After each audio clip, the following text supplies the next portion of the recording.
Sabe aquele dia intenso, aquele dia de muito trabalho, de muitas conexões, de muitas conversas? Este é o sentimento que nós temos aqui, finalizando um grande dia de entrevistas, de conversas e conhecendo novas histórias.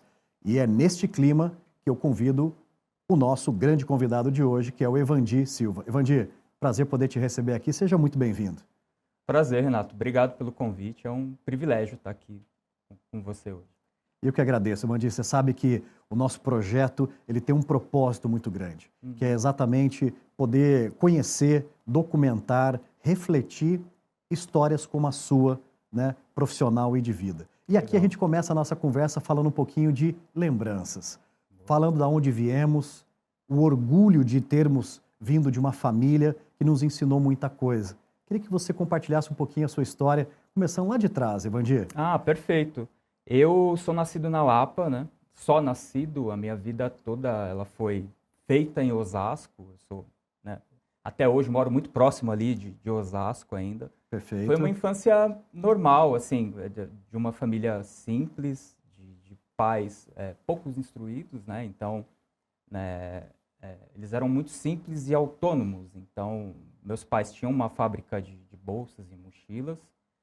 E eu ali na minha infância, a gente tinha toda essa interação de ajuda ali, participando da parte de confecção, das bolsas.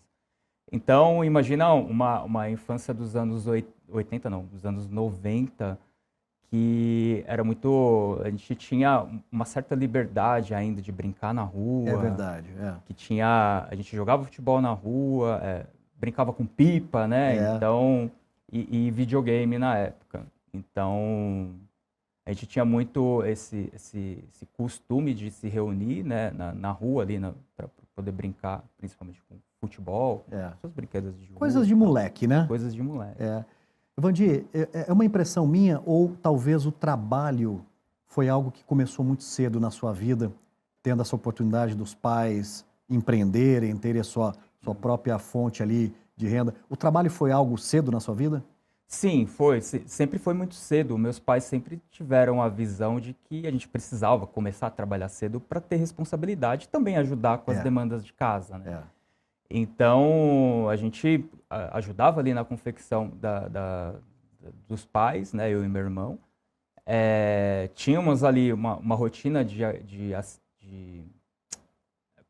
conciliar aquilo com estudo, com horas de brincar. Então, a gente tinha hora para tudo, tinham regras bem rígidas para isso. Podia, mas não podia faltar com estudo. Sim, perfeito. Essa era a regra, perfeito. né? Eu acho que meus pais, por não terem a oportunidade de avançar com os estudos,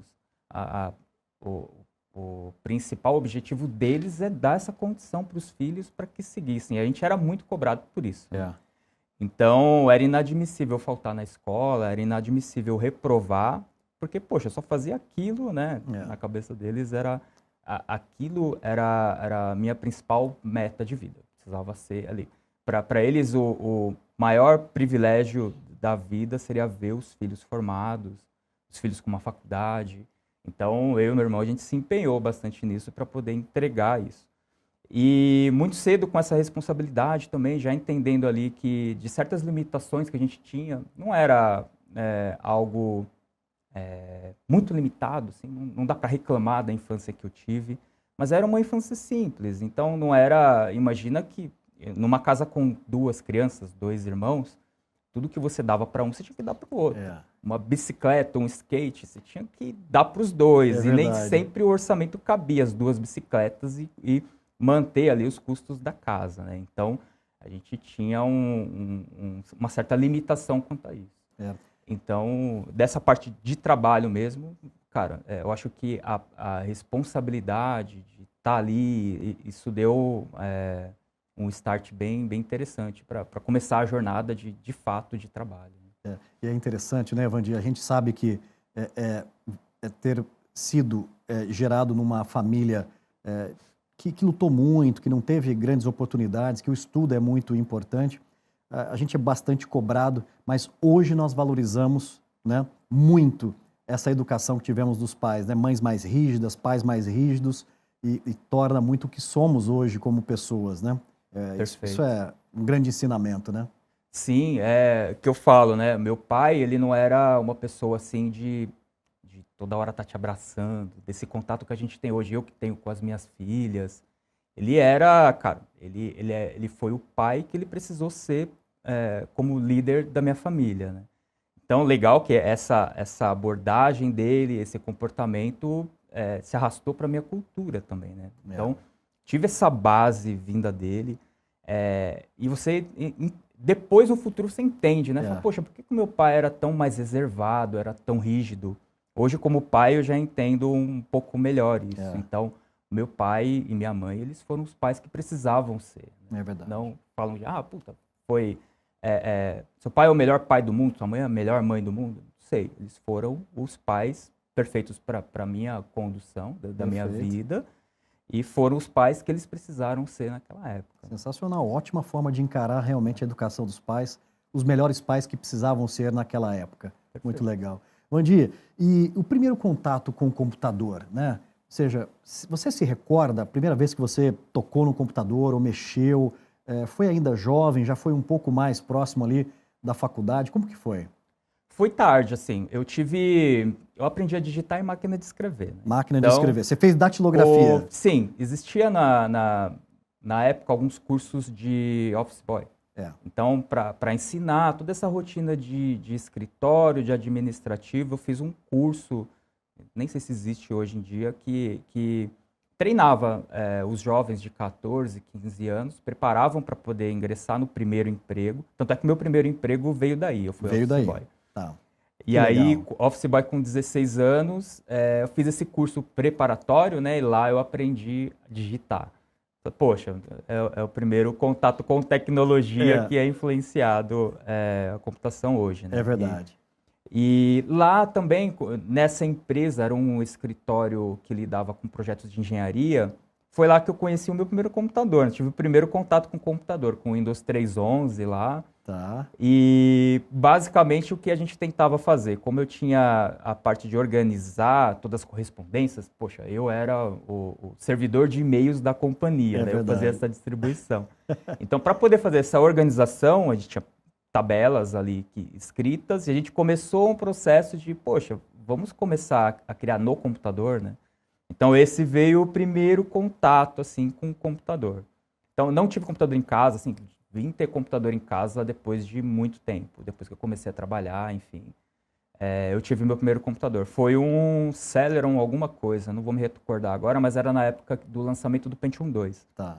Então, era um computador um pouco mais simples, aquele tubão, né, com aquele monitor gigante. Então, mas foi marcante, assim, esse contato, né. Contato de infância com o computador, não, nunca tive. Vandir, um momento que você começa a pensar em carreira, né? Começa a pensar em o que ser quando crescer quanto à profissão. Como que foi esse encontro? Como que foram essas escolhas, decisões? Tecnologia, TI na época, processamento de dados, enfim, foi algo que você se apaixonou ou foi uma jornada? Foi uma jornada, Renato. Eu tive, nessa experiência como office boy, fiquei um ano, logo entrei na fase de exército. E aí eu, por intermédio do meu pai, para eu não ficar parado, comecei a trabalhar numa padaria como balconista. Então, eu sou um padeiro não praticante. Ainda não. Gosto de cozinhar, mas essa parte de pão aí não é o meu forte, não. Tá, mas entende bem o que é o atendimento ali ao público, né? Sim, eu era uma pessoa muito tímida antigamente. Ainda sou, mas eu era muito mais tímido. Então, lidar com o público foi desafiador nessa época. Depois de algum tempo, eu passei por algumas empresas como digitador, operador de telemarketing, e eu tive a oportunidade, depois, de trabalhar num escritório de advocacia, bem grande, por sinal, e lá eu era responsável por essa parte de formatação de documentos, de normatizar documentos, de impressão, tinha muito esse tipo de demanda. Tá. E ali começou a surgir o interesse por computador, principalmente, né? Então, esse lance de você ter problemas para resolver, essa parte de helpdesk era uma coisa que me chamava muita atenção. Então, sempre fuçando nos computadores, arrumando alguma coisa ali, trabalhando com manutenção da impressora ali. Poxa, esse negócio é legal. E aí eu comecei a faculdade, né? Lá, nesse escritório, já com 25 anos quase, eu tive a oportunidade de entrar numa universidade. Lá eles bancavam parte da universidade, Poxa, né? que bacana. Então fazia sentido. Antes disso não dava condição ali de salário para poder bancar uma faculdade. É verdade. Eu nunca fui inteligente ao extremo, assim, de passar numa faculdade pública. Eu falo que eu não sou inteligente, eu sou um cara esforçado. Então, com esse escritório, eu tive essa oportunidade de entrar num curso. E eu falei, poxa, o que eu vou estudar, né? Eu queria fazer matemática. Ou matemática ou física. Tá. São coisas assim que eu sou apaixonado. Você gosta de exatas? Eu gosto de exatas. O meu negócio é exatas. E aí pensei bem, falei, poxa, uma vida de matemático eu acho que é um pouco difícil, né? Eu vou precisar dar aula, vou precisar lidar ali com escolas, com dar aula, eu acho que não é interessante. Comecei a olhar os cursos de engenharia. Falei, poxa, engenharia eu posso conciliar com outro assunto que seja do meu interesse também. E aí foi onde eu encontrei a engenharia da computação. Fantástico. Então, ali eu comecei a estudar a engenharia, consegui passar no vestibular dessa universidade e comecei o meu curso de engenharia. Aí, ali começou o contato com TI, né? Então, primeiro os assuntos, né, da base de engenharia, depois começaram a entrar as coisas mais interessantes, lógica booleana, essa parte de inteligência artificial, de como funcionam essas coisas. Então, parte de rede, de análise de sinal analógico que tinha na época. Hoje em dia nem sei se faz sentido ainda ter isso em faculdade, mas foi o início da jornada. E isso foi final dos anos 90, Evandir? Isso foi em 2000. 2000. De 99 para 2000. 99 para 2000. Que bacana. Evandir, então, seja, um cara guerreiro que se esforçou muito, que se superou, enfrentou os desafios que apareceram para você, de office boy, atendente de padaria, né? Ou seja, e encarou essas oportunidades ao ponto de começar uma trajetória num grande escritório de advocacia do nosso país. Engenharia da computação e chega aquele momento, né, de formar e de seguir uma trajetória. Como que você caminhou depois da formação, já como um profissional formado, ciências da computação? Como que foi os próximos passos dali para frente? No meio desse curso, eu não tinha, como era um escritório de advocacia, o foco não era TI, não era tecnologia, não tinha como me desenvolver ali. E aí eu consegui, conversando com o meu líder na época, ele foi bem sincero, eu sou muito grato por isso, porque ele foi extremamente sincero de abrir meus olhos e falar, olha, você não tem oportunidade aqui, vai para o mercado.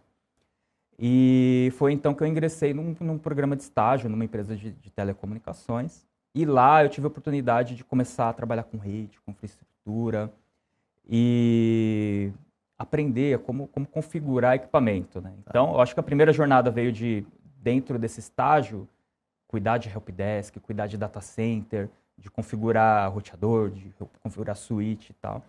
E aí veio o interesse por segurança, que é firewall, que é VPN. Então, cuidava dessa parte de conectividade, né? Então, eu falei, poxa, esse negócio de segurança é legal. Então, não era um assunto assim que em 2006 era tão quente, né? Então, eram coisas mais voltadas ali para proteção contra malware, era ainda o malware que causava a indisponibilidade de componentes, de servidores, de computadores. E era muito ligado a perímetro, a firewall. Então, eu falei, poxa, esse negócio é legal. Então, eu comecei a investir nisso e procurar oportunidades fora do estágio, né? Dentro desse estágio foi efetivado, dentro de uma área de back-office de NOC. Então, trabalhei um tempinho com NOC, com configuração de roteador e switch, mas ainda queria ir para uma empresa especializada. E aí foi quando eu tive a oportunidade de ingressar numa integradora. A integradora ela foi extremamente importante por conta do contato com as ferramentas de segurança. Perfeito. Só que para poder entrar na integradora, antes eu tentava ir para o mercado e não conseguia muita coisa. Uma coisa que me abriu muitas portas foi o CCNA. Foi a minha primeira certificação. Cisco. É uma certificação da Cisco que ela te dá uma base muito boa de protocolo, de base mesmo, de conhecimento. Então, pra você ter uma ideia, como eu te falei, eu não sou muito inteligente, eu sou esforçado. Eu tinha tanto medo de reprovar que essa prova eu gabaritei. Olha que Foi a única legal, prova que você eu gabaritei. gabaritou o CCNA. Sim, Que gabaritei o bacana. CCNA. E de tanto medo que eu tinha de reprovar. Poxa, era um investimento que eu tinha que fazer, saiu do meu bolso e tal. Então, e essa certificação me abriu muitas portas, né? Então, esse credenciamento me dava ali uma certificação de que eu sabia a base. É verdade. E nessa empresa de integradora, tinha o líder que me entrevistou e falou, olha, você não conhece segurança, mas você tem potencial, você tem um conhecimento legal aqui, acho que a gente pode investir. E aí foi quando eu ingressei em segurança de fato, configurando anti-malware, configurando firewall, proxy, DLP, essas coisas, sabe? E aí fiquei algum tempo com projetos assim, né, implantando projetos em outros clientes. Aí eu pensei, poxa, legal, eu sei o que configurar, mas não sei por que eu configuro. Quais são as políticas? Por quê? O que eu estou protegendo, né? Eu acho que eu preciso ir para o lado cliente para poder entender um pouco como isso funciona. Olha que bacana, Evandir. E aí foi quando eu decidi buscar, falei, ok, já conheço o lado consultoria, de implantação de tecnologia, agora eu quero conhecer o lado cliente. Quero saber como constrói a política, como que essas coisas se falam com a administração de plataformas, por que eu estou fazendo segurança de usuário.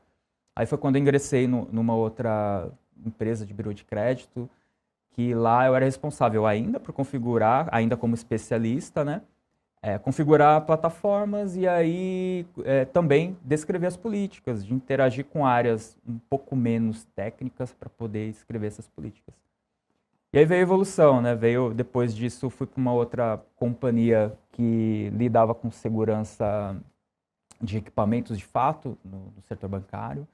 Então já aí as coisas já começaram a evoluir um pouco para essa parte de liderança. Ali foi onde tive o meu primeiro contato com liderança e desenvolvimento de pessoas de fato.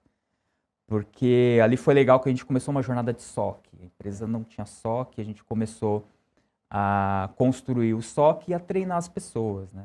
Então a gente absorvia pessoas que vinham de uma operação de monitoração e a gente tinha que balizar todo mundo ali no conhecimento de segurança para que começasse a atuar como SOC.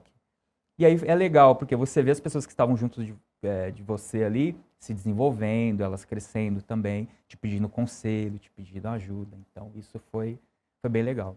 E parece que fica completo, né, aquele anseio da jornada, que é fazer aquilo que ama, né? Ou seja, a parte de redes, a parte, assim, tudo que você descreveu é apaixonante, né? É uma coisa incrível. E quando você consegue entender o porquê das coisas e fazer com pessoas, parece que as coisas fecham, né, Vandir? Parece que ganha propósito, né? Sim, com certeza. Eu gosto muito da parte técnica. Eu adoro uma tela preta, que alguém me dê um root de alguma coisa para eu mexer nas coisas. Mas eu confesso que essa parte de desenvolvimento de pessoas também foi uma coisa que me traz muita satisfação. De você ver, de uma pessoa que trabalhou junto com você, que você ajudou ela com algum direcionamento, com alguma ideia, e ela tá voando, tá? Hoje é um líder. Hoje eu tenho alguns amigos que nós trabalhamos juntos como analistas especialistas e hoje são líderes pares meus. Também eu, como liderança, desenvolvi pessoas que hoje também estão. Então é muito gratificante ver essas pessoas se desenvolvendo e crescendo junto. É verdade. Evandir, você sabe que o mercado de cibersegurança, eu recebo muitas perguntas, né, de pessoas dizendo, poxa, e o mercado de cyber é um bom mercado? Ou seja, você acha que eu deveria investir minha carreira, né, ou seja, estando mais próximo de cyber? E eu queria pegar um pouco da sua visão, né, ou seja, o quanto que você hoje recomenda o mercado de cibersegurança para quem está querendo entrar no mundo de TI, está querendo, né, pegar uma profissão que ela está em ascendência, que ela pode abrir boas oportunidades para a pessoa. Você vê o mercado de cyber num momento incrível para que as gerações possam acessar? Olha, eu acho sim. Eu acho que o mercado de cyber ele cresceu muito, ele se desenvolveu muito. Nos últimos anos, a gente tem notado que, inclusive, é um assunto em voga na mídia. Então, a gente vê muitos... Hoje em dia, você vê incidentes sendo publicados em jornais famosos, e esse assunto cada vez mais ele é relevante. Cibersegurança ela se estendeu para a nossa vida. Nossa vida digital ela exige um mínimo de cibersegurança. Então, esse mercado, eu acho que ele ainda tem muito a crescer. Ele já cresceu bastante, mas ele tem muito a crescer e muito a se transformar também. Então, a oportunidade tem. O que a gente precisa entender é que, quando eu comecei, segurança era perímetro. Você conseguia classificar muito bem uma iniciativa ali e você tinha algumas opções bem específicas. Hoje você olha para a segurança, é um mundo à parte, é um leque de possibilidades que você pode selecionar qual disciplina de segurança você quer seguir. Você tem uma organização fantástica que gosta de controle, você pode ir para uma área de governança.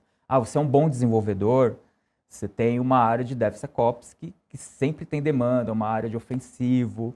Ou você gosta de resolver problemas, você pode optar por gerenciar plataformas, por trabalhar em resposta a incidente.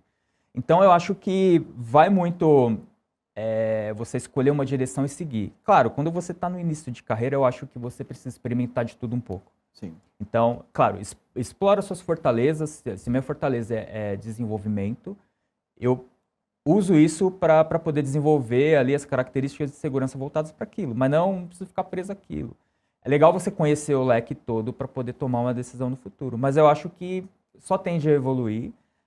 À medida que a tecnologia ela evolui, a segurança precisa evoluir junto, porque são coisas assim que não funcionam separadas, né? Segurança é uma coisa que é para a vida hoje em dia, não dá mais para falar que cibersegurança é uma coisa de empresas, né? Então, hoje o meu celular, ele é um item extremamente importante do meu corpo, então é indispensável hoje. Então, a gente precisa tomar bastante cuidado e eu acho que a tendência é que surjam outros desafios. O que a gente precisa é estar bem preparado para saber lidar com isso, né?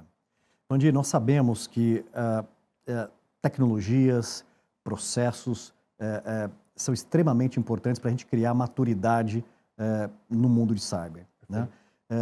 Porém, sabemos que conscientizar usuários, conscientizar as pessoas é um caminho extremamente importante, né? Ou seja, trazer o usuário para perto, para que ele possa ser o seu próprio protagonista, né, da segurança das suas atividades na empresa, mas principalmente para que a gente possa deixar um legado para ele de segurança da vida pessoal, da sua vida digital, da sua família, né?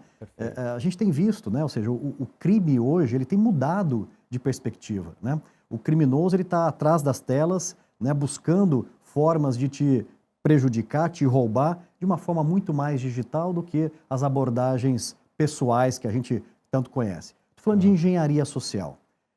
Como você vê, como que você tem praticado, né, com as pessoas nos desafios, preparando elas para uma jornada de cyber?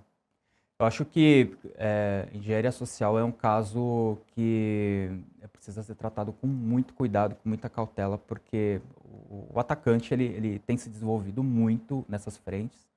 Então, conscientização hoje dentro das companhias ela é extremamente importante, ela é um passo que é muito difícil você engajar um time a parar toda a tua operação para fazer um treinamento de segurança.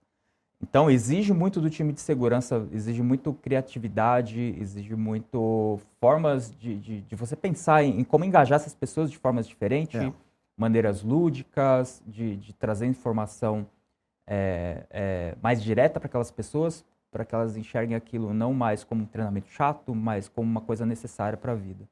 Eu acho que conscientização em segurança e cibersegurança não é mais uma questão de empresas, é uma questão de comportamento social. Por conta, né, de todas as nossas dependências que nós temos das tecnologias. Hoje em dia não é mais as crianças que a gente precisa ensinar, mas tem os nossos pais também. Então, é difícil. Uma coisa é você ensinar a operação de um celular para uma criança, outra coisa é ensinar para uma pessoa mais idosa, que tem um pouco mais de restrição quanto àquelas tecnologias. E ensinar o básico, como configurar duplo fator de autenticação, proteger as suas senhas, deveria ser coisas tão triviais quanto, olha, você precisa olhar para os dois lados da rua antes de atravessar. Olha, tá vendo aquele produto de limpeza? Não bebe que você vai morrer.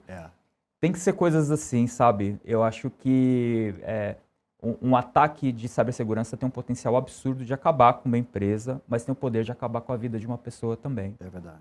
Cuidar de senha não é mais uma coisa de, é a senha da minha empresa, cuido de qualquer jeito. Não, tem muita coisa que é senha da tua vida que você precisa cuidar. Cuidar dos fatores ali que te ajudam a te proteger contra esses criminosos. Perfeitamente, super claro, bela visão, Evandi deixando aqui uma grande contribuição. Evandi, do outro lado, nós somos bastante cobrados também, né, como líderes de equipes, de tecnologia, de cyber, a conseguir traduzir risco para o negócio, né? E esse risco não é um risco de TI, não é um risco dos ativos de cyber, né? Ou seja, é o risco do negócio, da continuidade. Queria falar um pouquinho com você da importância, né, de abrir um diálogo, né, orientado nessas bases de risco junto com as áreas de negócio, falando com o board, com os comitês executivos, como levar o tema de cyber, tirando um pouco o aspecto técnico, a sopa de letrinhas, e poder conectar isso mais com o negócio. Evandi? Eu acho que esse é um desafio de todo líder de cibersegurança hoje, né? Hoje, muitos deles são formados na área técnica e precisa traduzir todo esse conteúdo para um comitê mais executivo. Eu acho que se aprofundar no que o negócio entrega para a companhia é essencial. Você precisa atrelar essas coisas das entregas de negócio com os riscos de cyber riscos que isso podem sofrer, né? Então, tem que estar muito alinhado ali. Fazer o mapeamento de apetite de risco é um desafio ainda, por conta... muitas empresas ainda são muito reativas a incidente para poder tomar uma iniciativa com relação à cibersegurança, né? Então, isso está muito ainda na forma de como que a gente consegue atrelar essa parte de risco ao negócio. Então, entender muito bem o negócio, entender como que segurança se encaixa para poder viabilizar o negócio é um ponto fundamental. A hora que você consegue entender essa camada e consegue traduzir ali os seus riscos alinhados com as expectativas do negócio, das entregas que precisam ser feitas, já é meio caminho andado, tá? Então, você consegue não necessariamente traduzir para perda, que é o estigma que a gente sempre carrega. Fala, poxa, como que eu transformo aqui todo esse meu risco aqui em algum tipo de perda financeira para poder mostrar para um board que isso é importante. Eu acho que existe uma missão muito específica quando você é um líder de segurança de entender o negócio, de como que cibersegurança fala com o negócio, como que viabiliza o negócio. A hora que você tem isso claro, que você consegue visualizar bem os riscos e como os riscos impactam essas frentes de negócio, você consegue engajar bem os executivos. É verdade. E por isso que um modelo como o FAIR começa a ganhar tanta representatividade para nos ajudar, né, dentro de uma lógica, de uma metodologia, traduzir risco, né, em quantificá-lo e também, por que não, em questões financeiras, né, perdas financeiras super importantes. Evandi, eu queria agora que você deixasse uma mensagem, né, para os jovens que estão prospectando numa carreira em cibersegurança, em tecnologia. Tentando imaginar que nós estamos falando com um jovem que mora num bairro talvez menos favorecido de Osasco, né? Que ele está aqui nos ouvindo, né? Se sensibilizou com a sua história pela proximidade, e esse garoto está dizendo assim: Renato, faz a pergunta para o Evandi, né? Ou seja, qual a dica que ele daria para quem está começando, e começando já com o objetivo de uma carreira como a sua? Qual recomendação, qual dica você deixaria para essa pessoa, Evandi? Boa, eu acho que a gente precisa ser persistente. Persistência.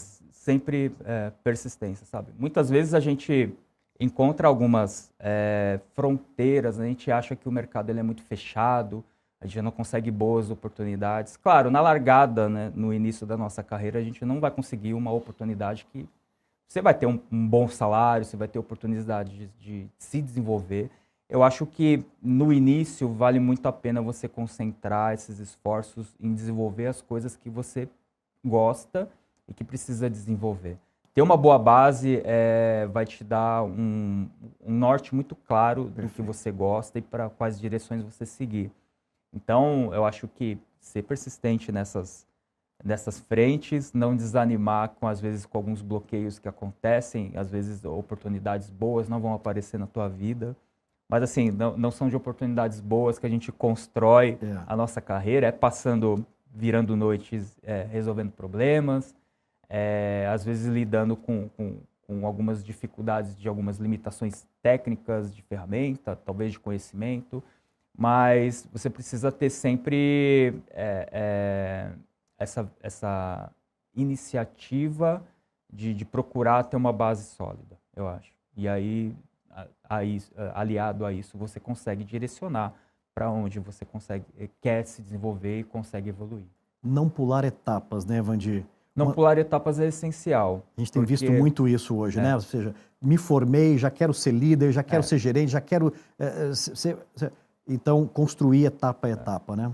Existe um caminho, né?